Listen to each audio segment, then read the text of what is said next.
Hello friends, welcome back to my channel Metaphysics. Myself Tanu Sharma, and in this video we are going to do a topic of BSc semester 2 elasticity, and the term is relation between the elastic constant. Before we get to know about the relation between the elastic constant, we must know what is elastic constant. होती क्या है elastic constant? तो इस video में हमने elastic constants को 3 part में divide किया है, that is y, k and sigma, where y is Young's modulus, k is bulk modulus and sigma is Poisson ratio. Fine. अगर आप चाहते हैं कि y, k और सिग्मा की और मोर डेफिनेशन और इसकी फॉर्मूला क्या होती है, टाइप्स क्या होते हैं, then I will do it in a separate video. Now back to our topic. We will stabilize the relation between these elastic constants, and that relation is k is equal to y by 3 1 minus 2 rho. So जैसे कि हम सब जानते हैं कि ये elasticity की topic है, तो सबसे पहले इलास्टिसिटी क्या होती है हम ये जान लेते हैं. When an external force is applied to a rigid body, there is a change in its length, volume or shape. When the external force are removed, the body tends to regain its original shape or size. Means what? कि अगर हम किसी भी rigid body पे external force apply करते हैं तो क्या होती है, वो रिजिड बॉडी अपना लेंथ, वॉल्यूम और शेप चेंज कर लेती है. बट जैसे ही हम उस एक्सटर्नल फोर्स को उस रिजिड बॉडी से हटाते हैं, रिमूव कर देते हैं, तो वो बॉडी क्या करती है, अपना ओरिजिनल शेप और साइज जो है फिर से रीगेन कर लेती है. हम एक सिंपल सा एग्जांपल रबड़ का ले सकते हैं. रबड़ को अगर हम एक पुल एक्सटेंशन फोर्स लगाते हैं तो क्या होगी कि एक्सटेंड तो हो जाएगी एक्सटर्नल फोर्स लगने के बाद, लेकिन जैसे ही हम उस एक्सटर्नल फोर्स को हटाएंगे वो वापस से अपना शेप ले लेगी. सच property of any material is called elasticity. इस तरह की प्रॉपर्टी को कोई भी मटेरियल में अगर ये प्रॉपर्टी कैपेबल हो रही है, दिख रही है हमें, तो हम उसे कहेंगे elasticity. So to prove the relation between the elastic constant we have to suppose a cube. So now आप फर्दर एग्जाम में लिख के आएंगे proof. Let us consider a cube ABCD PQRS having each side equal to L and tensile force T applied normally at each of the 6 faces of the cube in the outgoing direction. So हमें क्या करनी है, एक cube consider करनी है. आप देख सकते हैं 6 फेसेस है एंड इसकी हर एक लेंथ क्या है, हर एक साइड की लेंथ है L, और ये रही हमारी axis X, Y and Z. और हर एक फेसेस पे आप देख सकते हैं हमने किया है आउटगोइंग डायरेक्शन में एक टेंसाइल फोर्स को इंट्रोड्यूस. सो टेंसाइल फोर्स इंट्रोड्यूस करने से होगी क्या, देखिए अगर हम X डायरेक्शन में टेंसाइल फोर्स इंट्रोड्यूस करेंगे तो Y और Z डायरेक्शन में क्या होगी, कंप्रेशन होगी. इस चीज को ध्यान से समझे.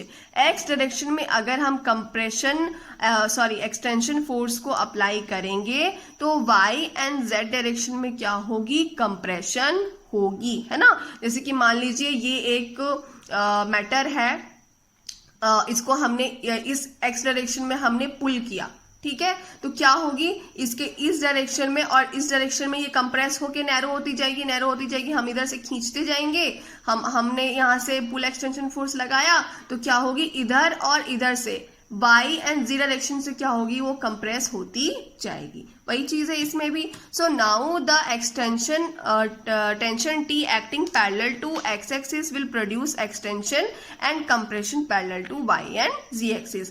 x axis will produce extension, x axis पे एक्सटेंशन होगी और कंप्रेशन किस एक्सिस में होगी, y एंड z एक्सिस पे होगी. एक्सटेंशन की एक फॉर्मूला होती है, वो क्या होती है, extension parallel to x axis is equal to होती है longitudinal strain into original length. So what is the formula of longitudinal strain? That is stress by Young's modulus and the same thing original length. Stress को हम denote करते हैं T से and Young's modulus को Y से. And original length हमारी कितनी थी, आप देख सकते हैं हमारी ओरिजिनल लेंथ हर एक साइड की थी L, तो हमने मान ली L. This will be equation number 1. Now extension तो हमारी x एक्सिस के पैरेलल हो गई. अब क्या होगी, मैंने बताया था अगर एक्सटेंशन x डायरेक्शन में हो रही है तो y और z एक्सिस के अलोंग क्या होगी, कंप्रेशन होगी. So compression parallel to y axis is equal to formula क्या होती है, lateral strain into original length. Lateral strain की फॉर्मूला क्या होती है, that is Poisson's ratio into longitudinal strain into original length. Poisson's ratio की symbol होती है सिग्मा इनटू लॉन्गिट्यूडनल स्ट्रेन की फॉर्मूला हमने अभी की लास्ट पेज में क्या थी, stress by Young's modulus into original length. तो पॉइजनस रेशियो हो गई सिग्मा, स्ट्रेस की फॉर्मूला स्ट्रेस की रिप्रेजेंटेशन हो गई टी, यंग्स मॉडुलस की वाई और ओरिजिनल लेंथ की L. This will be equation number 2। Similarly Z direction में भी क्या होगी, कंप्रेशन ही होगी। तो जो वैल्यू हमारी वाई की थी वही वैल्यू हमारी जेड की भी हो जाएगी। This will be equation number 3। तो एक्स एक्सिस के अलोंग, एक्स एक्सिस के पैरेलल जब हमने टेंशन डाली, टेंशन प्रोड्यूस की, तो हमें इक्वेशन नंबर 1, 2, 3 ये मिली, जिसमें एक्स एक्सिस के अलोंग एक्सटेंशन हो रही थी, बाकी दोनों एक्सिस के अलोंग क्या हो रही थी, कंप्रेशन हो रही थी। नाउ नेट एक्सटेंशन कितनी हुई, एक्स एक्सिस के अलोंग नेट एक्सटेंशन कितनी हुई, अब हमें वो निकालनी होगी। तो एक्सटेंशन जिसमें होगी उसे हम लेंगे पॉजिटिव, एंड जो हमारी कंप्रेशन होगी उसे हम लेंगे negative. Here it is one equation is what हमारी है एक्सटेंशन, एंड 2 and 3 क्या है हमारी compression. So it will be what, T by Y L minus this and minus this. These both are compression, so it will be shown in negative sign, and this is extension, so it has been shown in positive sign. Now t by yl इस पूरी relation से हम common ले लेंगे तो क्या मिलेगी, t by yl 1 minus sigma that is t by yl 1 minus 2 sigma. This will be equation number 4.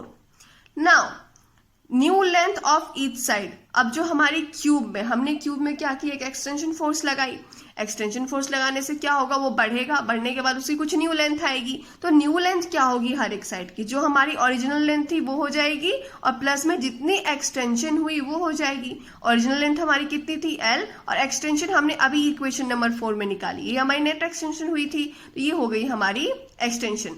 यहां से हमने दोनों इक्वेशन में से एल को कॉमन ले लिया, तो यहाँ क्या बचा, 1 plus T by Y 1 minus 2 sigma. Equation number 5। अब न्यू लेंथ हुई है तो उसकी न्यू वॉल्यूम भी होगी, तो वॉल्यूम की फॉर्मूला क्या होती है, ए क्यू, एंड लेंथ हमारी थी यही थी लेंथ, तो लेंथ को हमने क्यूब कर दिया, ये हो गई एल क्यूब, और ये हो गई, this term will be in power of 3। Fine. Differentiation में हमें एक रिलेशन बताया गया है, that relation is 1 plus X to the power n is equal to 1 plus nx होती है। कब, जब इस l की वैल्यू बहुत छोटी होती है। अगर इस l की वैल्यू बहुत छोटी है तो ये जो पावर है 3 की, ये पावर किससे अटैच हो जाएगी, इस पूरे टर्म से अटैच हो जाएगी, इस पूरे टर्म से। आप यहाँ देख सकते हैं, तो न्यू वैल्यू में यहाँ से क्या निकलेगी, एल क्यू, तो एल क्यू ही रहेगी। ये जो 3 जो पावर थी, इस फॉर्मूला के अकॉर्डिंग इस n का पावर को कहाँ आना था, x के साथ अटैच होना था, तो ये जो 3 है किसके साथ अटैच हो जाएगी, t के साथ। तो यहाँ पे आ गई 1 plus 3t by Y 1 minus 2 sigma, और हमारी यहाँ की पावर हट गई क्योंकि पावर किससे आ गई, t के साथ अटैच हो गई। So this will be equation number 6। Now change in volume कितनी हुई, वॉल्यूम में चेंज कितनी हुई हमारी पूरी क्यूब में, न्यू वॉल्यूम जो बनी वो, और जो हमारी ओरिजिनल वॉल्यूम थी उसको हम जब सब्ट्रैक्ट कर देंगे तो हमें क्या मिलेगी, चेंज इन वॉल्यूम मिलेगी। So now we will put the terms in that formula which was what, change in volume is equal to new volume minus original volume. New volume हमारी ये थी, और ओरिजिनल वॉल्यूम क्यूब की क्या हो जाएगी, each length L थी, तो उसकी वॉल्यूम हो जाएगी L cube. Now here this was change in volume, this was original volume, so we will get what, LQ, और LQ जब हम लोग कॉमन लेंगे तो कॉमन लेने के बाद यहाँ हमें मिलेगी, ये टर्म तो सेम रहेगी, LQ हमारी कॉमन आएगी तो इसकी जगह पे क्या आएगी, 1 आएगी, 1 and 1 will be get cancelled, then we will get what, LQ, and this term will be same, this will be equation number 7.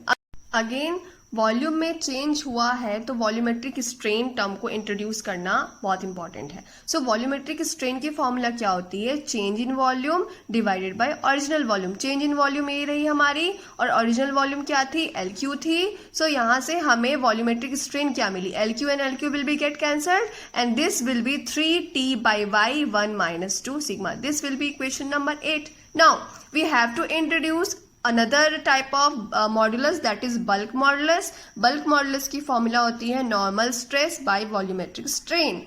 Bulk modulus को रिप्रेजेंट किया जाता है K सिंबल से, नॉर्मल स्ट्रेस को T से, और वॉल्यूमेट्रिक स्ट्रेन ये रही हमने अभी निकाली है. तो वॉल्यूमेट्रिक स्ट्रेन हो गई what 3T by y 1 minus 2 sigma. From here we will get what? We get K is equal to, क्योंकि T और T तो कैंसिल हो गई, तो K is equal to y by 3 1 minus 2 sigma. अगर इस पूरे टर्म को हम इधर लेकर जाते हैं तो यंग्स मॉडुलस की क्या निकल जाएगी relation? 3K 1 minus 2 sigma. And this was the required relation.